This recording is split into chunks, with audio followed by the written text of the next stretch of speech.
Power up. Welcome to Energypreneurs, where I bring to you the exciting new opportunities in solar power, battery, and electric cars. I'm your host, Sohail Hasni. I have been tracking and analyzing these technologies on LinkedIn and Twitter for more than 10 years. Now we meet on podcast. Okay, Aliman, finally Yes. managed to catch up. I know. Long time no see, huh? And I understand you've been doing a lot of interesting energy efficiency stuff. No? Yes, because you left such a big impression on me after our last university conference. That from that point, I felt like energy efficiency is just my job. Maybe you can start by introducing yourself, who you are, what you do. Okay. My name is Aliman, and I work for the ADB Kyrgyz Republic Resident Mission. And I am a communications coordinator. I've been with the bank for 7 years. And I enjoy my work. I enjoy what I'm doing, especially when there are topics that touch my everyday life. Good, very good. So, but you are a communication specialist. Yes. And then you suddenly got into energy efficiency. That means we must have communicated very well. No? Yes, exactly. the problems and the know-how, ideas that you proposed got me interested into energy efficiency. So I kind of slightly transferred from communications to energy now. Yeah, you're telling you have done some things which I thought was fascinating / crazy or something. I thought that was good. So maybe you want to share what you did? Because we were doing a presentation to create an awareness of energy efficiency among 150, 200 young women, right? Yes. And I didn't realize the host will be an energy efficiency champion out of that, no? Well, yeah, it's a big. It was a big event. I didn't know that I would get so much influence, on myself. I guess the event was for women engineers, for graduates. I'm not really sure how much impact they got from our presentation, but I think from their energy, which was you could see in their eyes. It was really great. But for me personally, because maybe I was living my life and I've never thought about simple things like light bulbs. I would never think about it, and maybe also because of my work and of the living conditions that I'm in. I've never thought about energy tariffs, and I've never thought about saving on light bulbs, never. Until one day I met you and you prepared this presentation for graduates, and you have presented a very interesting data on how you can be not only energy efficient but also you can save money. Yes, of course. Every kilowatt hour saved is Yes, kilowatt hour exactly. bill you don't have to pay, no? Exactly, and since I'm a working mom, I found it very interesting that I can save, The issue is there that you save, I save, the person on the street save, and everybody saves, that the country as a whole saves, right? That's the bigger Yes. picture. Yes.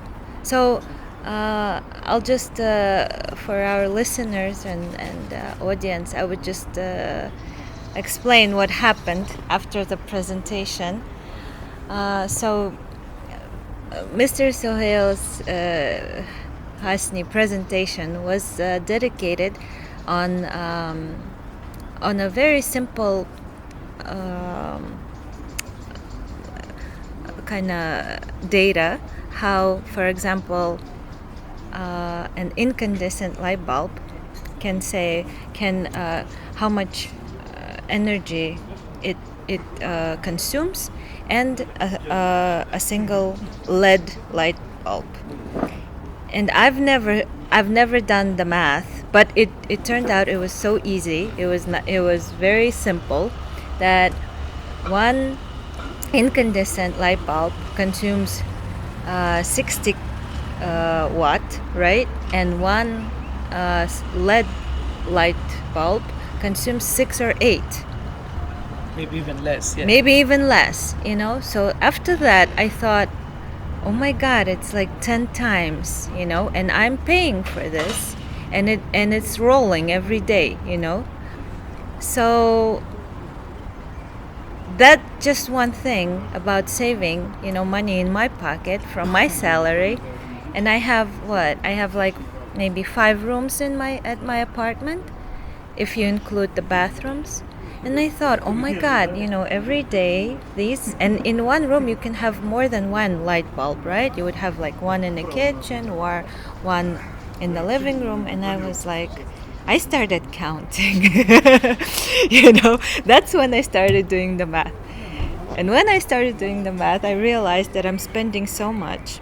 Although electricity tariffs in the Kyrgyz Republic were not so as high, for example, as maybe in other countries around the world. And it's still a very, controversial topic right now, because most of the population, the average salaries are not so high. So that's why increase in tariffs is a, hot topic that is still discussed. But for me, for a working mom, I was like, no, why should I pay more? Why? If there's a simple solution. So I went to the shop, and to my surprise, there were so many different kinds of light bulbs. And at first I was like, I didn't care. I said, okay, give me like 10, So I bought 10. I came home. I put them on. And it turned out that I didn't like actually the color, because the seller, he said, we have different types of colors. I said, just give me 10, it's work time. I need to go. So I found out that the color does not match. And there's even more. There's different sizes and there's different brands. After that, I went to research. So I bought like 5 different colors, and I picked the one that is actually, I liked it. I liked it even more than the previous, the incandescent light bulb. And the advantages that were, other than the rolling bill of the electricity tariff, I liked that these LED light bulbs, they have a longer life. Mm-hmm. They don't burn out as quickly as the incandescent. 700 hours but versus 30,000 hours. Yes, exactly. And like our power system is not so stable. Sometimes we have this intermittent supply, and the usual incandescent light bulbs, they will just burn out. Mm-hmm. Now we have to change. But you've done a lot of research. Yes, but these LED light bulbs, they survive. They can handle this problem. Yeah, because they have a automatic voltage. Yes, without me going and changing all the time. So, other than they're saving money from my pocket, they're also being reliable. So, very good. One other thing, I don't know whether you checked. Yeah. A lot of countries, they use incandescent light bulb in incubators, because incandescent light bulb, that 80% extra electricity that goes to producing heat. Yes. So they keep food warm in the hatchery to hatch eggs to chicken. So during summertime, when you're running air conditioner, these bulbs are actually producing heat that you need to use your air conditioner to cool the room down. Wow. Because LEDs don't produce heat. Wow. But these are where? In what countries? No, any country. Incandescent light bulb produces heat. Oh, like if... Oh, yeah. Of course. Yeah. So, returning to my story, and then I thought, that since, Mr. Hasni for a very. I was so lucky that he, opened my eyes to this. I thought that I should open somebody's eyes as well. I cannot keep this secret to myself. So I started talking with my friends. I started asking, like, do you use LED light bulbs? And one of the arguments for not using them was that the price is higher.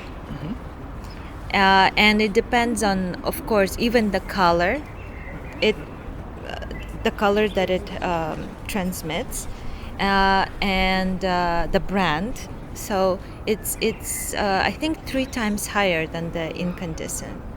Yeah, Light depends. bulb. Yeah. Yeah. And then I started, the conversation with my friends. I said, but do you know the advantage? Because these incandescent, they burn out. So you would have to buy 3 times. And then it's the same price. But these LED ones, you don't have to change so fast, so frequently. And then I told them about the tariffs, and I told the consuming, the watt consuming. And then I said, like, globally, okay, if you're talking only about one apartment, but if you're talking about like 100 apartments, I mean, that's a big difference. So gradually, people started,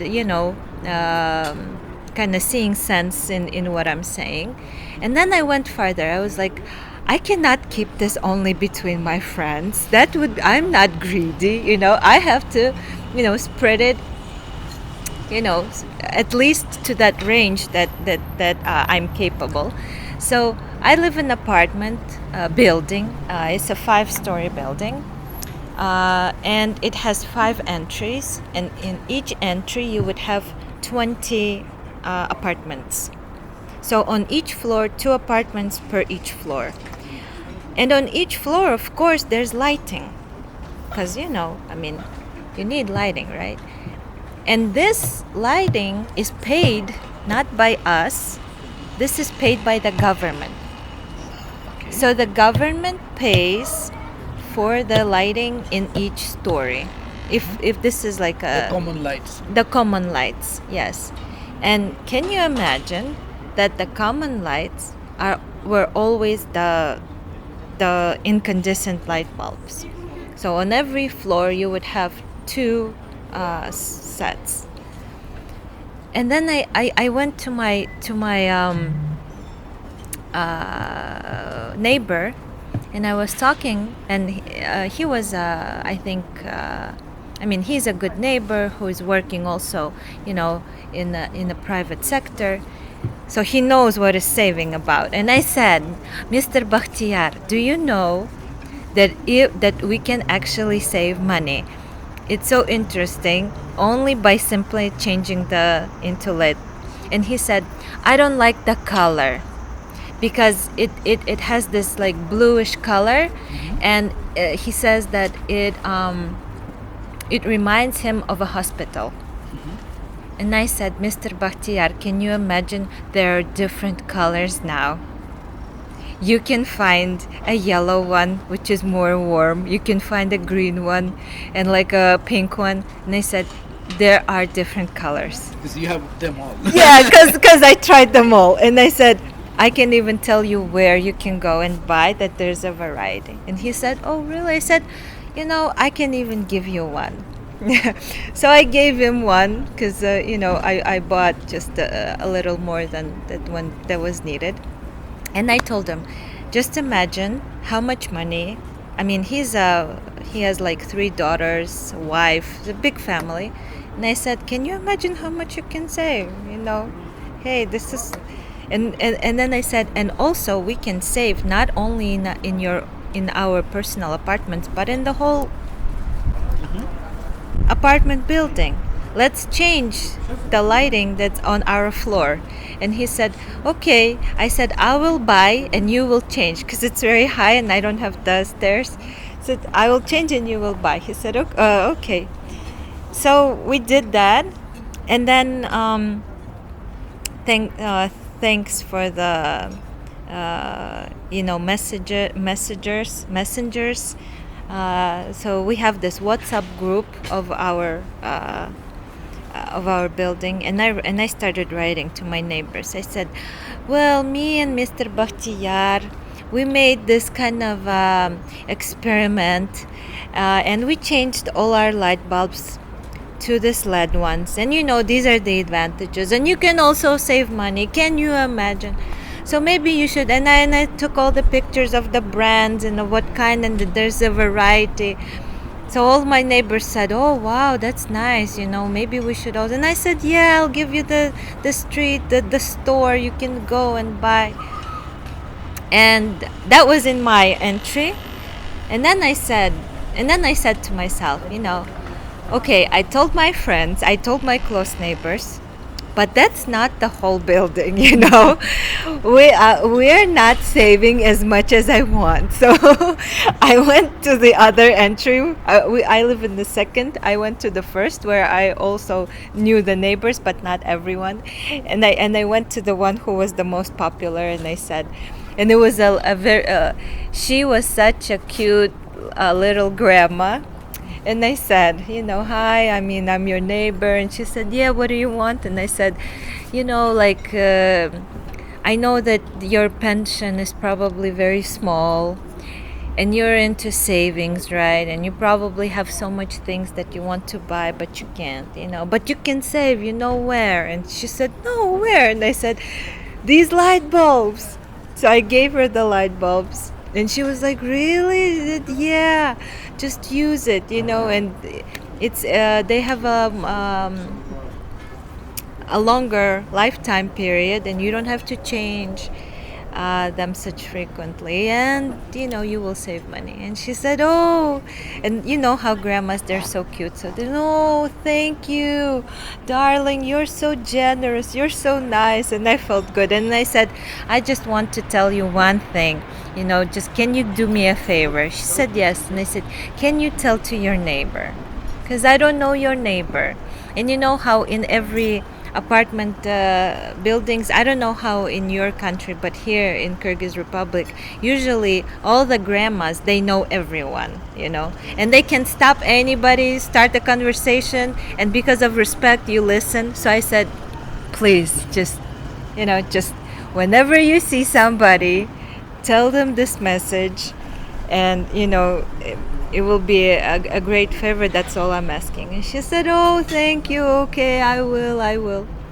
So in a couple of months, I went to the first entry, to mine, and to all the 5, and I saw that actually, on some floors they started using the LED light bulbs. They changed, and I think it's gradually getting to the people.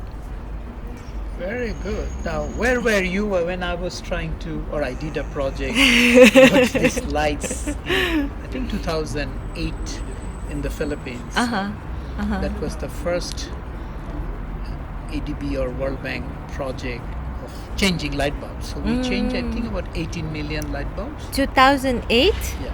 Oh my God.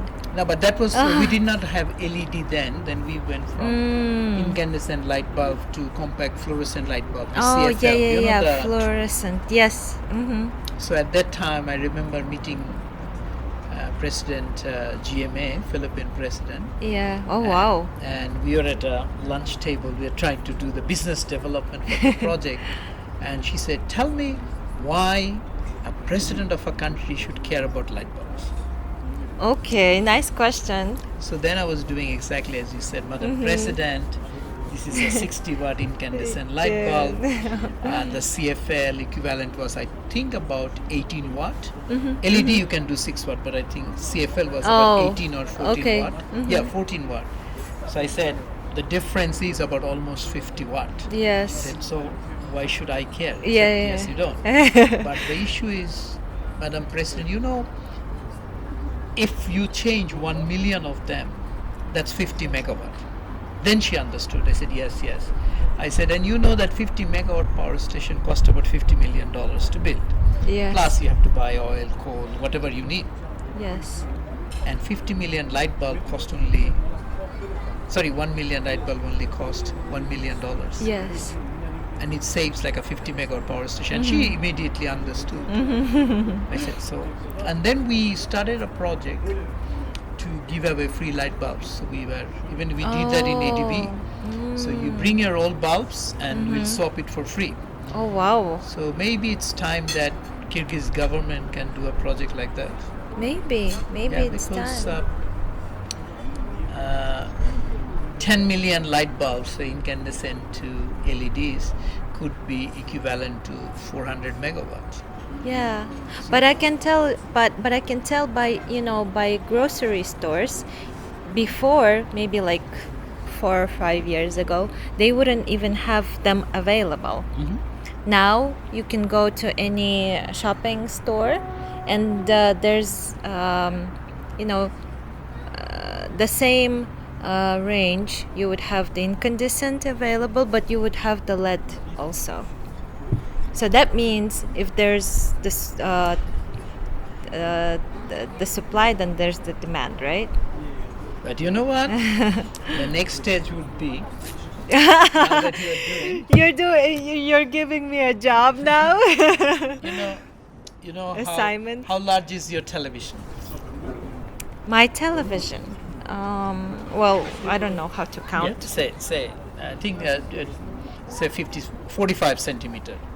It's like this. Yeah, 45 centimeter. That television, you go and check how many the watt is. Oh, okay. The television may be the most efficient of that size, maybe about less than 80 watt. But your television 80, 80, maybe here 150. But the same size old television the grandma may have, that was about 300-400 watt. 300-400. Wow. So the same saving applies. All the LED TVs Yes. can be super efficient. Same with the computer monitors. They can be super efficient. So you can start checking. I'll that start checking. Everything else. What about refrigerators? Same. If you Same? have a refrigerator which is more than 10-15 years old, it could be maybe even 300 watt. Really? And then very new, super duper, Yeah. high efficient inverter technology, maybe less than 100 watt. Where can I check it? Every devices have something called a face plate. Uh-huh. It will tell you how many watt. Oh, it will tell you on the Yeah. plate. Because what happens, And microwave the same? microwave is the same, but microwave runs only for a few seconds. So it Yes. doesn't matter. Yes. Oh, that much. okay. Because okay. freeze almost runs for Yeah, 12 all the hours. time. Yeah. Because what the countries have done, most of the countries, you will see people don't understand those things. So government, what they do, they put a star rating. So when you buy a fridge, you will say 5 star means it's very energy efficient. 1 star means it is not. So we had it in Australia this more than 30 years ago. Globally, this is available. So maybe that's something ADB should look at, to developing some sort of star rating for. So now I will go to my neighbors asking what kind of TV and refrigerator you have. This is called an energy audit. You find out what appliances you have, and Yes. how many hours they run. Yes. Then you can actually see how much electricity bill is. Oh, so you're giving me an idea of how can I additionally save money, right? For my kids. Same thing also like a electric car. That do you know how many kilometer you do in a month? Oh, okay. In a month. Or how much petrol do you buy in a month? Gasoline, how much you spend roughly, do you know? Okay, but mine is diesel. No, whatever. Whatever. I spent about maybe, but mine is it's 2.0. Yeah, it's okay. Yeah, it's not Big car. Yeah. big car. Yeah, I spent about maybe 6,000. Which is about $80, something like that. 6,000 when it's summertime. Say you spend $70. 6,000. Yeah. Yeah, that would be about but at winter I would spend more because I put on the heater, right? Yeah. So I would spend like maybe 12, Yeah. 11, 12, something like that. Says $70. Okay. So what happened? Yeah. Electric car to run 100 kilometer, it needs about say 3 liter of diesel. Mm-hmm. 3, 4, 5, whatever. So it's about $5. And a normal car, gasoline Yeah, car, yeah, say yeah. $5 to go 100 kilometer. Yeah.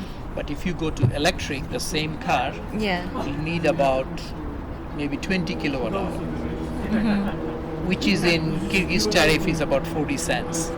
Yes. So you can do 40 cents versus say $4, 1/10.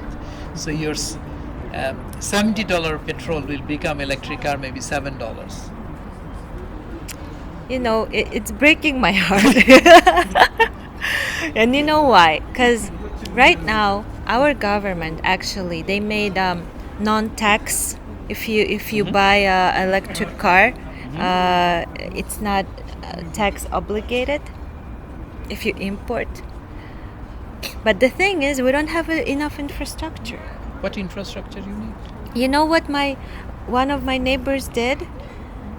To he bought a electric car, and we don't have charging stations. So from the 4th floor, He runs a cable down. he run the cable, the white cable, and his car was on the parking lot. So he run the cable to the parking lot, and when I saw it, I was laughing so hard. I took pictures, but that's not convenient. Yeah, that's not good. It's okay when you're in the city, but when you go outside, what will you do?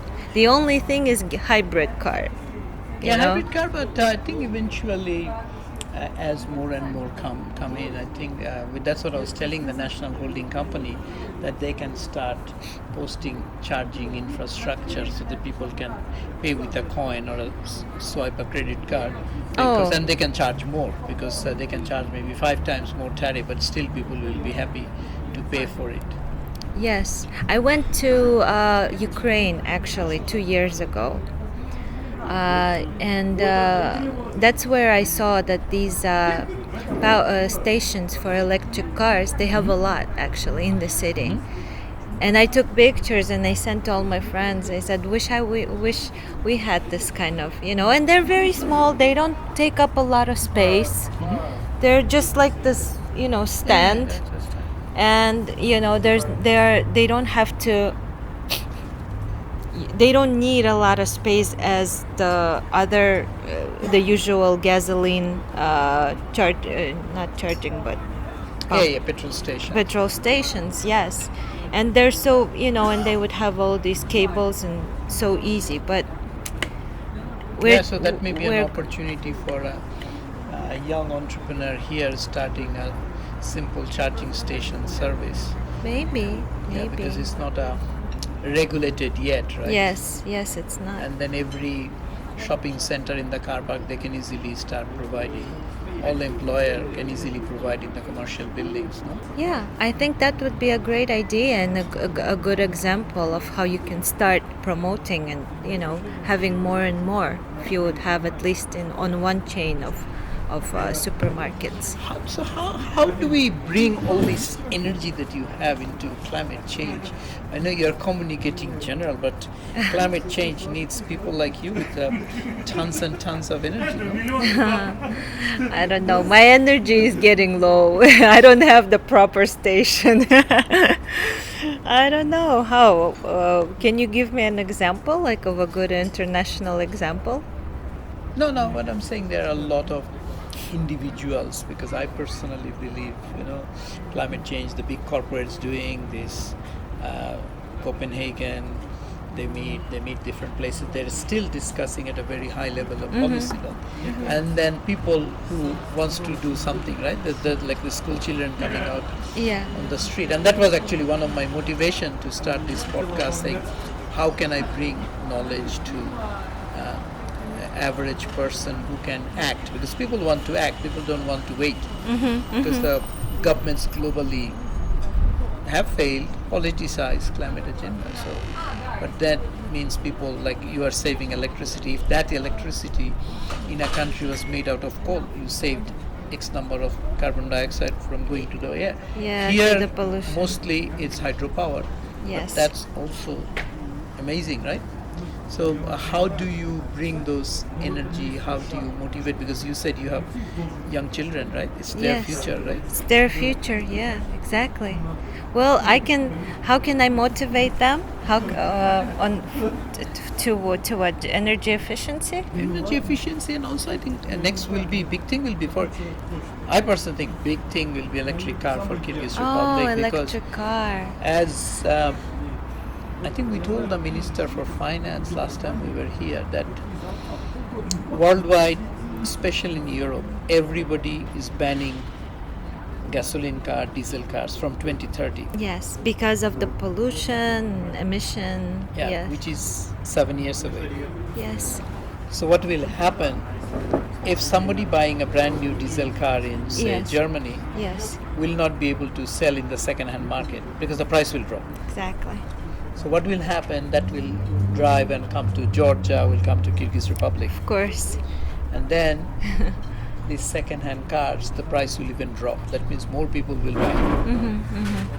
And that means more pollution, more traffic jam. Right? Yes. So Exactly. unless government gives more incentive, exactly as you said, charging infrastructure, discounts and others. Yes, promote it in some way that people would be interested and they would like and they would know the advantages. But for now, the electric cars are a bit higher in the price if you buy. For example, for me, for a working mom, I bought my car actually, the diesel car, just 8 months ago. And it was the price that I could afford, and even though I have all of the love to electric cars and it's my wish, it's my dream, for now it's like what we call blue dream. That's a notion in the Russian language. Is a dream that you cannot accomplish yet. No, I mean that's not you per se. It's globally that's the issue because people want to, but again these electric cars entry points are still Yes. Expensive. That's why The governments are giving subsidy. US and UK gave about $7,000 subsidy for new car in the Yeah, past. yeah. Now many other countries are giving subsidies so that people can buy it. The only kind of idea that actually I think we discussed one time is to have a place where you can have the old car but change it into electric. You still remember? Yes, I remember we were talking about it, and I remember that the total budget was not so big Yes, to have yes. to have such a factory, Yeah, I mean, And actually, Kyrgyz Republic could be one of the places, like a pilot or maybe even the heart of this, because this is an unexplored topic for the Central Asia, and if we could be the exporters of such cars, oh, good, you remember. maybe those would be a little cheaper. Yeah, I think that's something. I think if any of your listener, friends, colleague, Kyrgyz entrepreneur listening in today, that is a big business because, say, coming back to my earlier example, 2030 Germany and everywhere, Yes. their old cars coming Here. and you just convert them electric and send them back. Yeah, send them back. They will be cheaper to convert because the battery prices are coming down, and Yeah. it's quite a labor intensive process. So you have to, like a electric car has just a motor and a battery and a controller for the motor. You don't need anything else. Anything else? Air yeah. conditioner, you can run a normal air conditioner, electric air conditioner because you have electricity. Yeah, right? yeah. Same with the heater. But your gasoline or diesel or internal combustion engine car, you have a air intake manifold. You mix with air, you burn the diesel. The piston runs in, and then it creates a lot of heat. To cool it down, you need an engine oil to cool it Yes, down, and yes. to cool the engine oil, then you need a radiator. So and all of those things can break down. Yes, they break down, and to repair it costs a lot. here, because I'm a driver now, and now I know the prices, and now that the one oil itself, it's a huge price, and if something from the chain breaks, then you have to repair, and usually here in Kyrgyz Republic, it's really hard to find the spare parts, so you have to order, you have to wait, so it's a long story. I forgot the episode number. Sharon Arvizu, who I interviewed in this podcast, you can Google her. I think she uses the name Miss Electric. Oh wow! She's in California, and Sharon was telling me at the time when I was interviewing, say, electric car is women's car. I said, why is that? He said, yes, because you see, when women goes to some of the repair shop, they know they will charge you double. Yeah, because you don't understand. Most times and they assume that you don't know. Yeah. But electric car, zero maintenance, right? Wow. So that's, now I want an electric car even more. So you start researching, and then maybe, because Kyrgyz Republic, as you correctly said, there is a huge opportunity for people to convert into electric. Yes. And this is a very well-established industry. Yes. And send it back to Europe where it came from. I know, right? Two-way ticket. So we can work with the government saying, hey, why do you have to worry about when this could be a solution? You can create a new export industry, you can create employment, and technology is very simple. It's no rocket science. And it's been very well established. Yeah.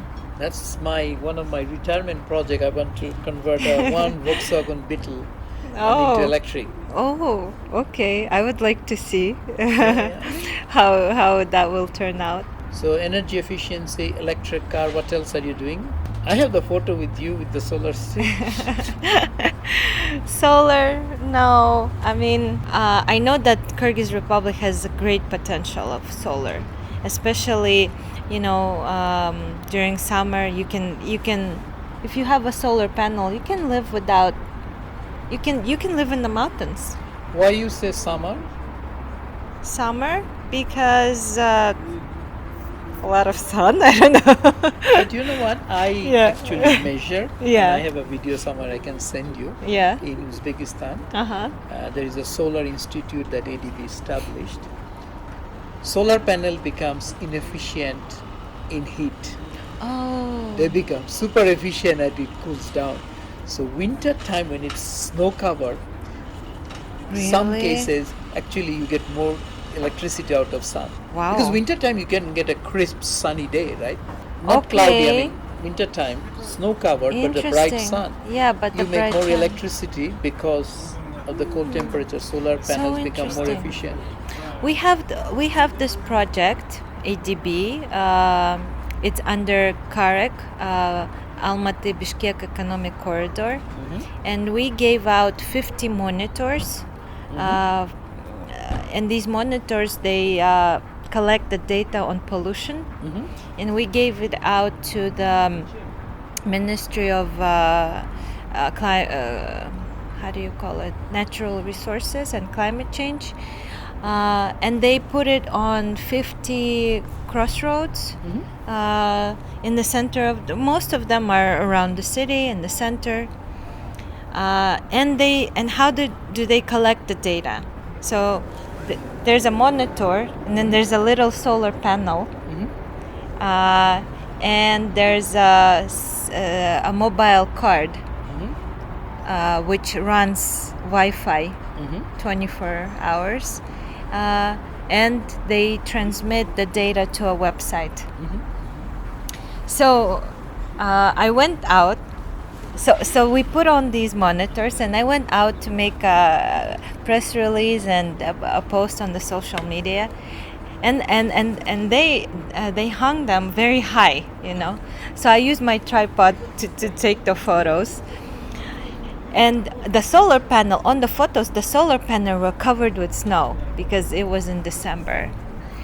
And I was like, and I thought to myself, I have to get rid of that snow. And I couldn't because they were so high. But now you tell me that they work even better. No, I said they will not work that well if it's snow covered, but they work well when it is cold temperature. When it's cold temperature. So that's why a lot of places they immediately clean. Also, they put nanoparticle on the panel so that it's slippery, dust doesn't attach.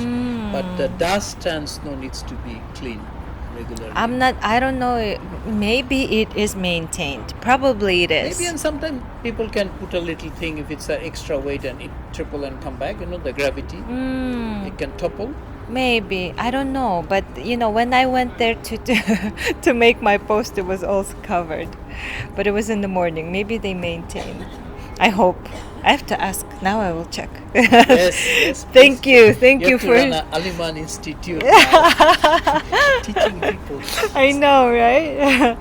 But I wouldn't know this until you told me. So, is there a climate group or anything you are a member of in Bishkek? Is there active I'm people? not actually. We have this Move Green, a very popular and well-known group, and they're very active on the pollution, and we have this landfill problem just outside the city. Big problem, also causes big pollution.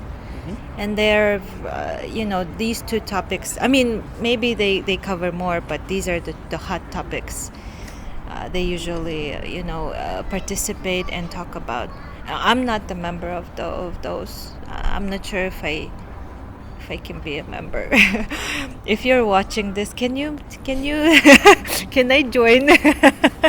No, I mean, this week that you introduced the Women Entrepreneurs Network group, Yes. they seem to be very high energy group, no?